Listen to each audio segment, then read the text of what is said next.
அவர்கள் ஒரு முடிவை எடுத்துட்டாங்கன்னா அதை எப்படினாலும் நியாயப்படுத்துறதுக்கு என்ன வேணாலும் சொல்லலாம். ஆனா மக்கள் ஏமாளிகள் அல்ல. எங்க மக்கள் தொடர்ச்சியா அவருடைய எல்லா மூவையும் பார்த்துக்கிட்டே இருக்காங்க. நாங்க எங்களோட கொள்கை எதிரி, பாஜக பாசிசம் தான், நீங்களும் அப்படித்தான், அவங்க பாசிசம்னா நீங்க பாயாசமா அப்படின்லாம் பேசியது என்னன்னா, இன்னைக்கு இந்த பாசிசத்தின் பின்னால் ஏன் போகிறார் அப்படிங்கிறதையும் நாம யோசிக்க வேண்டியது இருக்கிறது.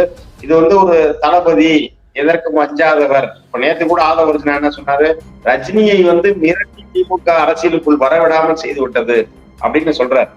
அப்ப விஜயை யார் மிரட்டி பாஜக அதிமுக கூட்டணிக்கு போக வச்சாங்க?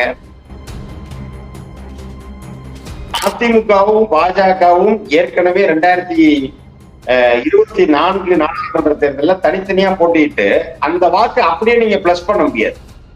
ஏன் அப்படின்னா பாஜகவுக்கு விழுந்த வாக்குல அதிமுக பிடிக்காத வாக்கு வந்திருக்கும். அதிமுக விழுந்த வாக்குல பாஜக இல்லைன்றதுக்காக சிலர் போட்டிருப்பாங்க. அப்ப அதை நீங்க அப்படியே பிளஸ் பண்ண முடியாது.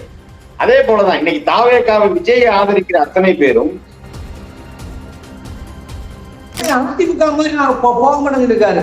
ஒருபடி மேல போய் ஆனந்த் என்ன சொன்னா குரான் மேல் சத்தியம் அப்படி சொல்லி சத்தியம் பண்ணி பிஜேபி போக மாட்டேன்னு சொன்னாரு.